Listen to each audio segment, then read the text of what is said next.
Hello guys, welcome to Marine Soul.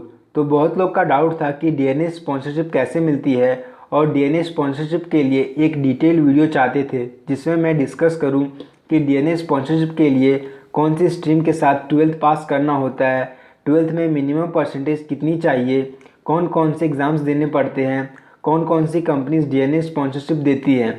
तो ये सब डिस्कस करने वाले हैं हम लोग इस वीडियो में। तो सबसे पहले बात कर लेते हैं क्वालिफ़िकेशंस की।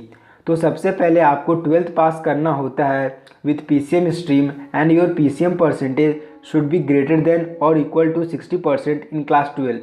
अगर आप 60% अगर आपका क्लास 12th में 60% या उससे ऊपर है तो आप आईएमएसटी एग्ज़ाम के लिए अपियर कर सकते हैं।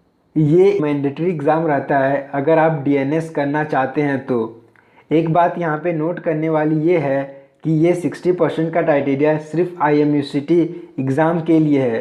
इसको देने के बाद आपको हर कंपनी का अलग अलग एग्ज़ाम देना होगा उनका स्पॉन्सरशिप लेने के लिए, और मिनिमम परसेंटेज ज़रूरी नहीं है कि 60% ही होगा।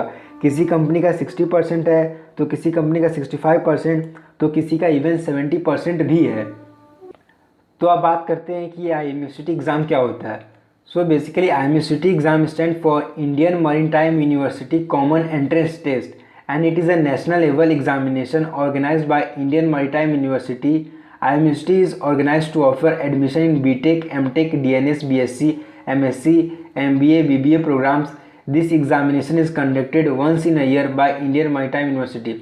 So basically IMUCT एक मैंडेटरी एग्ज़ाम है अगर आप DNS करना चाहते हैं तो। अगर आपका यूनिवर्सिटी में गुड रैंक है तभी आप कंपनी का रिटन एग्ज़ाम के लिए अपियर कर सकते हैं और तभी आपको कंपनी स्पॉन्सरशिप देगी डीएनएस के लिए। और ये हमें साल में एक बार होता है। एक नोट करने वाली बात ये है कि पहले ये साल में 2 बार होता था, लेकिन 2022 में ये सिर्फ एक ही बार हुआ और शायद फ्यूचर में भी अब एक ही बार होगा।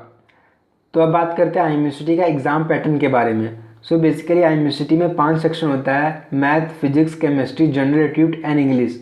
मैथ और फिजिक्स 50 मार्क्स का होता है ईच, केमिस्ट्री 20 मार्क्स का होता है, जनरल एप्टीट्यूड 40 मार्क्स का होता है और इंग्लिश भी 40 मार्क्स का होता है।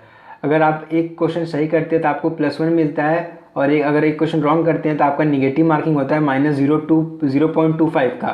पहले एग्ज़ाम में निगेटिव मार्किंग नहीं था, लेकिन 2022 से ये इंट्रोड्यूस हुआ है। अगर आप एक क्वेश्चन गलत करते हैं तो आपको -0.25 होगा और अगर आप एक क्वेश्चन सही करते हैं तो आपको +1 रिवॉर्ड मिलेगा। अब बात करते हैं यूनिवर्सिटी एग्ज़ाम के सिलेबस के बारे में। तो बेसिकली आपका 11th और 12th का पीसीएम का सिलेबस ही होता है, उससे ज़्यादा कुछ नहीं आता है। ये बेसिकली 11th और 12th का ही सिलेबस आता है इसमें।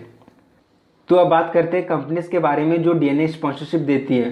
तो कुछ कंपनी जो डीएनए स्पॉन्सरशिप देती है वो है MSc, synergy, Anglo eastern, fleet management, great eastern, और इसके अलावा और भी बहुत कंपनी है जो डीएनए स्पॉन्सरशिप देती है, जैसे बीएसएम, स्कॉर्पियो, और भी बहुत कंपनी है। मैंने हर कंपनी के ऊपर एक डिटेल वीडियो बना के रखा है जिसमें मैंने डिस्कस किया है कंपनी का प्रिंसिपल क्या है, कंपनी के पास कितने वेसल्स हैं। उस वीडियो का लिंक मैं डिस्क्रिप्शन में शेयर कर दूंगा, आप वहां से उस वीडियो को देख सकते हैं।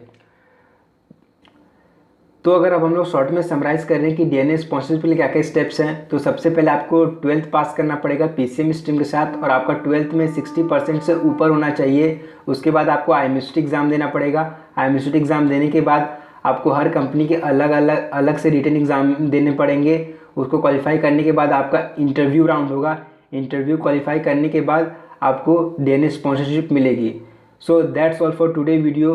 अगर आपको ये वीडियो अच्छा लगा हो और आप मरीन लाइफ से रिलेटेड और मर्चेंट नेवी से रिलेटेड और भी ऐसे वीडियोस देखना चाहते हैं फ्यूचर में, तो आप मरीन सोल चैनल को सब्सक्राइब कर सकते हैं। So that's all for today video.